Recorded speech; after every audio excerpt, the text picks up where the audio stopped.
આજે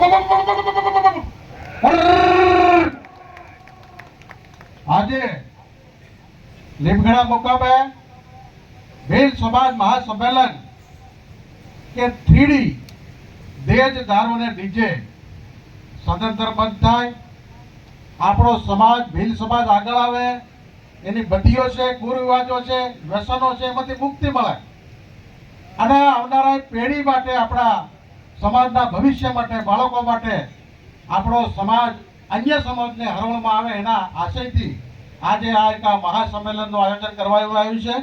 એમાં આપણે સૌને માર્ગદર્શન કરવા માટે આપણી વચ્ચે ઉપસ્થિત આપણા સૌના, આપણા કુળના, આપણા સમાજના જેઓ ગુજરાત સરકારની અંદર પ્રતિનિધિત્વ કરે છે અને એ બહુ શિક્ષણ અને આદિજાતિ કલ્યાણ કે આદિવાસીનો વિકાસ કઈ રીતે કરી શકાય, આપણા સમાજમાં શિક્ષણ કઈ રીતે આગળ આવે એનું ખૂબ ચિંતન મનન કરી લાડીલા સન્માન્ય આદરણીય મંત્રી શ્રી કુબેરભાઈ ડિંડોર સાહેબને મિત્રો જોરદાર તાળીઓથી આપણે તેઓનું સ્વાગત કરીશું.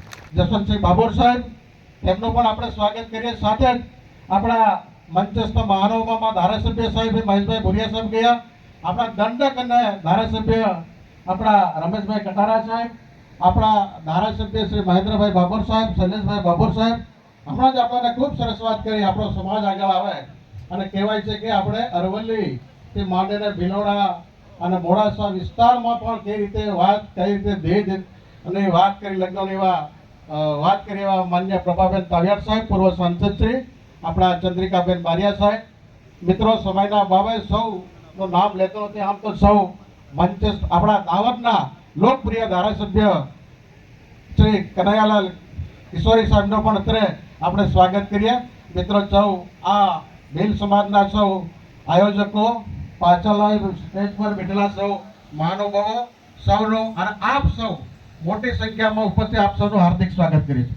મિત્રો અહીંયા સમયનો અભાવે સાહેબને પણ આજે કાર્યક્રમ છે પણ બંધારણની હાજી સાહેબ એટલે સાહેબ તો બેસવાના છે. એટલે મિત્રો 3D દેજ દારૂ ને ડીજે, હું મિત્રો અમારા ધાનપુર તાલુકાની વાત કરું કે અમે બંધારણ આજે વાંચી સંભળાય છે પણ અમે તો સાહેબ અમલ કર્યો એની વાત કરું છું. 1 વર્ષથી અમે અમલીકરણ કરીએ છીએ. આના માટે 2000માં તાલુકા પંચાયત ધાનપુર લીમખેડાથી જુદો પડ્યો ત્યારથી ચિંતા કરતા અમે દેખ્યું છે કે અમારા ભીલ સમાજને એટલે કેટલાક બધા કુરિવાજો, મિત્રો એટલા બધા રિવાજો કે લગ્ન કરવો હોય તો અમે પેલા આંદોળિયા જાય, 5-10 બાટલા દારૂ લઈને જવું પડે, આખો દિવસ બેહી રહેવું પડે, આવું બધું તમને કહેવાની જરૂર નથી. માત્ર આવા દિવસો જોયા છે અને આપણે દીકરીનું દેજ લયા ત્યાંથી એના માટે ચાંદલો પડાવવો પડે, ને પછી આપણે ખર્ચ કરવો પડે. આવા ઘણા બધા દિવસોમાંથી પોતાને એક ચિંતા હતી કે આપણે આને કંઈક કરવું જોઈએ. માજી નગરસિંહભાઈ પલાસ સાહેબ નથી, 2005ની અંદર અમે બેડું ઝડપ્યું ધાનપુરમાં અને સાહેબ અમે 51,000 રૂપિયા દેજ લીધું અને ચાલ્યું. 1 વર્ષ સુધી અમારો કાર્યક્રમ ચાલ્યો. પછી દિવસે ને દિવસે નવા નિયમો આવ્યા, નવી વાતો થઈ, ઘરે અલગ કાયદો, છોકરાની કે એની માં હોય છોરીની એમ કે તું જણવા થોડો આવેલો ઘણી હંમેશ, એટલે અમારે એમાં ઝઘડા થાય, બધા કાર્યક્રમ થાય એટલે પડતું મૂક્યું. પણ મિત્રો ત્યાં સુધી આપણને આનંદ નહીં થયો, એના માટે ચિંતન કર્યું અને ગઈ વર્ષે અમે ફરીથી આ ઝુંબેશ ઉપાડી કે ભાઈ આપણે આના સમાજ આપણો ઘણો બધો પછાત, આર્થિક રીતે, માનસિક રીતે, દરેક રીતે ઘણો બધો પાછળ જઈ રહ્યો છે અને આગળ લાવવા માટે પ્રયત્નો તો કંઈક કરવો પડે. સરકારો ઘણી બધી આપણા માટે પ્રયત્નો કરે પણ જ્યાં સુધી સમાજને આપણા પોતાના કુરિવાજો નહીં દૂર કરીએ તો અમે સમાજ આગળ આવી શકતો નથી. કોઈ પણ સમાજનો વિકાસ કરવો તો પહેલું શિક્ષણ, આરોગ્ય, સરકારની બધી યોજનાઓ આપણા સુધી આવે પણ જો આપણે જ્યાં સુધી આપણા રીત રિવાજો, કુરિવાજો બંધ ના કરીએ તો સમાજ આગળ આવતો નથી. સાહેબ પછી મેં શરૂઆત કરી અને પહેલું તમે વિચાર કર્યું સમાજને આગળ લાવવો હશે તો આપણે નિરપક્ષ કોઈ પણ પક્ષ, આદિવાસી સમાજ, ભીલ સમાજ એટલે ભીલ સમાજ, એમાં કોંગ્રેસ પાર્ટી હોય, ભાજપ હોય, આપ હોય, કોઈ પણ અન્ય પાર્ટી હોય, બધા એક મંચ પર આવવું પડે. સમાજને આગળ લાવવો હોય ત્યારે પાર્ટી પોતાના ઘેર મૂકી આવવી પડે, પછી સમાજની વાત થાય. પાર્ટી પક્ષની વાત થતી નથી ત્યારે સમાજ આગળ આવી શકતો નથી. ત્યારે મેં બધા મિત્રો મળ્યા, કોંગ્રેસ, ભાજપ, આપ જે કઈ પાર્ટીઓ છે, આયા કે ભાઈ ચૂંટણી આવે ત્યારે આપણે લડી લેવું કોઈ બી પાર્ટી, એની કોઈ ચિંતા નથી. પણ સમાજને એકત્રિત કરવા માટે, સમાજને સંગઠિત કરવા માટે આપણે બધાએ એક થવું પડશે. બધા મિત્રોએ હા પાડી.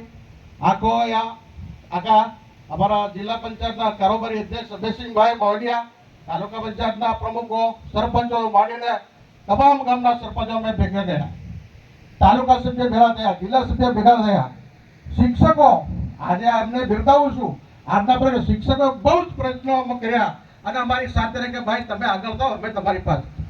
જો લોકો કોઈનું માનતા હોય તો સરપંચનું માને, તાલુકા સભ્યનું માને, જિલ્લા સભ્યનું. એટલે શિક્ષક મિત્રોએ કીધું ભાઈ તમે આગળ થાઓ અને સમાજને સુધારવાનો પ્રયત્ન કરીએ. ત્યારે સાહેબ અમે પહેલી રચના કરી ફળિયા પંચ. જ્યાં સુધી ફળિયા પંચ નહીં કરો ત્યાં સુધી આપણું કોઈ અમલીકરણ થવાનું નથી. ફળિયા પંચ કર્યો અને ફળિયા પંચની અંદર પટેલ પૂજારો હોય, આપણે બધા નેતા આગેવાન હોય, પણ આપણે એના દેજમાં જતા નથી. દેજ નક્કી કરવાનું છે, લખે કોણ? પટેલ હોય, પૂજારો હોય, એ લખે. અને એમને શું મળે તમને બધાને ખબર છે, મારે વાત કરવી નથી. એટલે ચીઠી લખે એમાં એ લોકો લખતા હોય અને આખું ગામ હોય, ગામમાં 10 ફળિયા હોય તો 10 પટેલ હોય, 10 પૂજારા હોય. અલગ અલગ આખું ગામ એક રીતે ચાલતું હોતું નથી. સરપંચ બિચારો હોય પણ ફળિયા પટેલ અલગ અલગ હોય કે નહીં હોય? એટલે ફળિયા પટેલનું ચાલે તો સરપંચનું પણ ચાલતું નથી. એટલે સાહેબ અમે ફળિયા પંચની રચના કરી. એ ગામમાં આવતો પૂજારો હોય, વધામણું કરે, એ પટેલ હોય, ભણવો હોય, ભણવાની પણ જરૂર પડે, આ બધા લોકોને, કોઈ સંત હોય, બધા ભેગા થયા અને ત્યાં નક્કી કર્યું ભાઈ આપણે કેટલું દેજ લેવું છે. એ નક્કી કર્યું, રીત રિવાજો કર્યા. પછી અમે ગ્રામ પંચની રચના કરી. ગામના અંદર એક સમિતિ બનાવી, 21 જણની, 21 31 ગામ મોટું જે બનાવો, 51 બનાવો તો એવાનું એ કર્યું. પછી અમે તાલુકા પંચની રચના કરી. એમાં પ્રમુખ, મહામંત્રી, મંત્રીઓ, આ બધા થોડા કર્મચારીઓ પણ લીધા, રાજકારણી પણ લીધા, તમામ પાર્ટીના ને બધા અમે સામેલ કર્યા. પછી ચલાવ્યું સાહેબ, સરસ ચાલ્યું. તમને કહું 51,000 રૂપિયા અમે દેશની શરૂઆત કરી અને ચાલ્યું. અને મિત્રો તમને કહું, આજે સાહેબની રૂબરૂ અમે 42 એવા અમારા માણસો ધાનપુર 42 જણે વગર પૈસે એક પણ રૂપિયો લીધો નથી. એવા 42 નો મેં ગઈ સાલે મંડપ બાંધે તેઓનું સન્માન કર્યું, ચાલ ઓડાડીને સન્માન કર્યું કે દીકરીનો એક પણ રૂપિયો લીધો. અને જ્યારે દીકરીનો વધામણું કરવામાં આવે ત્યારે રૂપિયો મૂકવામાં આવે, એ પણ ગરદણીએ મૂક્યો. સામે પક્ષથી એક પણ રૂપિયો લીધો નથી. આ 42 કુટુંબો આજે ધાનપુર તાલુકામાં સન્માન કર્યું છે. અને સાથે 51,000 વાળા તો કોઈ માપ નહીં, ઘણા લોકોએ 51,000 રૂપિયા લીધા. પછી એમાં પણ અમને એમ લાગ્યું કે ખર્ચો થતો નથી ગરીબને. પછી ફરી ભેળા થયા તાલુકા પંચ અને ફરી કીધું કે ભાઈ આમાં કંઈક સુધારો કરીએ. એટલે 1,21,000 આજે ચાલે છે. પણ તકલીફ અમને સાહેબ એટલી પડી, અમારા 22-25 ગામ એમપીની સરહદે આવેલા. આ એમપીની અંદર સાહેબ 7 લાખ, 5 લાખ, 8 લાખ. અને અમારો વ્યવહાર વધારે વર્જર, બાબરા, કટીવાડા એ બાજુનો પણ વ્યવહાર. એટલે છોકરીઓ જાય આવે એટલે એ અમને ઘણું મોંઘું પડ્યું. 7 બકરા હાલવા પડે, દાવો હાલવો પડે, આવું બધું હતું. એટલે એમાંથી કંઈક મુક્તિ મળે. પણ ધન્ય છે ત્યાંના સરપંચો, તાલુકા સભ્ય, ત્યાંની સરકાર સાહેબ, કલેક્ટરથી માંડીને કેબિનેટ મંત્રી નહારસિંહ, નગરસિંહ, એ બધા મળીને ત્યાં મીટિંગ કરી. આજે એક સરપંચ કટીવાડાના અહીં આવવાના હતા પણ આવ્યા નથી. સાહેબ એ લોકોએ પણ સમાજમાં નક્કી કર્યું કે ખાલી 2 લાખ રૂપિયાથી એક પણ રૂપિયો દહેજ લેવાનો નથી. એટલે હવે અમને સહેલું પડશે થોડું. પછી એ લોકોને અમે કીધું કે ભાઈ તમે અમારે ત્યાં આવો તો અમે આટલા બધા અમે તમારે ત્યાં આવીએ, આટલા બધા પૈસા અમે તમને 2 લાખ નહીં આપીએ. એ લોકો સંમત થયા. વાત નંબર 2 પછી એવું આવ્યું સાહેબ, અમને થોડું ગરબાડા અને લીમખેડા પણ થોડું નડ્યું સાહેબ, પાડોશી તાલુકા. એટલે ત્યાં પણ અહીંયા ઉડારથી માંડીને થોડા વિસ્તારમાં પણ એ પણ 3 લાખ 4 લાખ એની અસર અમને થોડી થઈ સાહેબ. આ વર્ષે હું બધાને વિનંતી કરું છું કે બધા આખા દાહોદ જિલ્લાના સંતરામપુરથી માંડીને લુણાવાડા સુધી, મહીસાગર સુધી જો એક થાય અરસપરસ. આજે કોઈ કહી નથી બેઠા, પણ અમારા વિસ્તારમાંથી સાહેબ પાલવણ બાજુ પણ સગપણ થઈ છે, તો એના પણ વિસ્તારમાં અલગ અલગ રીત રિવાજો છે. એટલે આખું સમગ્ર દાહોદ જિલ્લો, પંચમહાલ જિલ્લો, મહીસાગર જિલ્લાનું બંધારણ એક થાય તો લગભગ કોઈ વાંધો આવ્યો નથી. વાત રહી સાહેબ દારૂની, અમારે લગ્ન કરવું હોય અમારા સામે એ બાજુ 1 મહિનાથી મવડા ગાળવા પડે છે. ચોખ્ખી વાત, કેટલા ગાળવા પડે? 15 મણ 20 મણ. આટલા દાડા તો લગ્ન થાય, પણ આજે સાહેબ તમને છાતી ઠોકીને કહું છું, એક પણ ટીપુ દારૂ લગ્નમાં આજે વપરાતો નથી મારા ધાનપુર તાલુકા. એ પણ સમાજે સ્વીકાર્યું. હા, તમારે પીવું નાચવું પી આવજો, અમને વાંધો નથી એમ કીધું બાજુ, પણ ત્યાં તમે ધાર નાખવાનું બંધ કરો એટલે બધા માની ગયા. આજે એ સમાજમાં અમારે ત્યાં દારૂ પણ વાત રહી સાહેબ ડીજેની, એમાં અમારે બહુ સહન કરવું પડ્યું. ઝઘડા કર્યા, ગાળો ખાવી પડી, રાતના 1-1 વાગે અમને ગાળો પડે. એમાં સહકાર મળે ના મળે, ગામ પટેલ ફળિયા, પછી આપણે તાલુકા પંચને ફોન કરે કે ભાઈ સરપંચનો નથી માનતા, કોઈનો માનતા નથી, પડે થોડું આખું વર્ષ ચાલ્યું સાહેબ. અને લગભગ 7 ગામ એ સામે બેઠા પટેલ, ખલતાના, ડુમકાના, પાનમના, એક પણ ડીજેની વાગ વધુ સાહેબ ઝઘડો લીધો અમારા ખલતોના પટેલે કે અમારા ગામમાં વાગવું ના જોઈએ. ગામની એકતા થઈ એટલે કર્યું સાહેબ. પણ હવે એ લોકો પછી ડીજે વાળા અમારી પાસે એમ કહે કે અમારે આટલા 20-20 લાખના અમે સાધન વસાવ્યું, અમારે શું કરવું? ભાઈ મેં ધંધો બદલો, કે ધંધો અમારાથી નથી બદલાય. પછી કીધું કે જે બોલાવે ત્યાં જશું. અને થોડીક પછી સરકારમાં ગઈ વખતે હાઈકોર્ટે, ગુજરાત હાઈકોર્ટે પણ ચુકાદો આપ્યો કે ધ્વનિ પ્રદૂષણ ઓછું કરવું, સદંતર બંધ કરવું. પણ સાહેબ એ અમલીકરણની દિશામાં એ નથી. આપ સાહેબ કે સરકાર સાથે તાલ મિલાવીને અને સમાજના સૌ આગેવાન નક્કી કરે કે મારે નથી લાવવું તો વાંધો નથી, અને વગાડે તો ઢોલ કે કુંડા થાળી, એ બહુ સરસ અમે લગ્નો કાઢ્યા અને ચાલ્યા સાહેબ. અને હું તો એમ કહું કે નહીં પડતો પેરુણિયા ઢોલ એ પણ વગાડી શકાય. આજે આપણે મેળો કરી, આપણે કીધું ઢોલ મેળો, એવા 10-15 ઢોલ પણ આવી શકે, કોઈ ખર્ચો નહીં. એટલે એવું પણ આપણે લગ્ન કાઢી શકાય.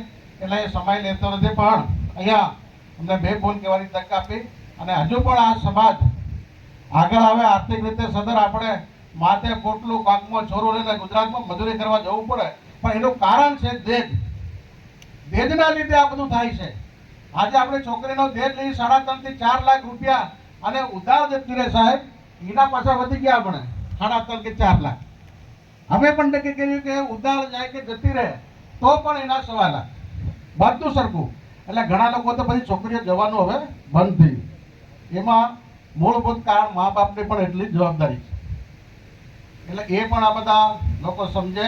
એક જેટલું કામ નથી સાહેબ. સહિયારો પ્રશ્ન ગ્રામ પંચાયતના સભ્યથી માંડીને સરપંચ માટે અને આગેવાનો એ બધા સાથે આવીને કામ કરશે. નિવૃત્ત શિક્ષકો હોય, શિક્ષક મિત્રો હોય, અન્ય ખાતામાં નોકરી કરતા બધા અધિકારીઓ, પદાધિકારીઓ, આદિવાસી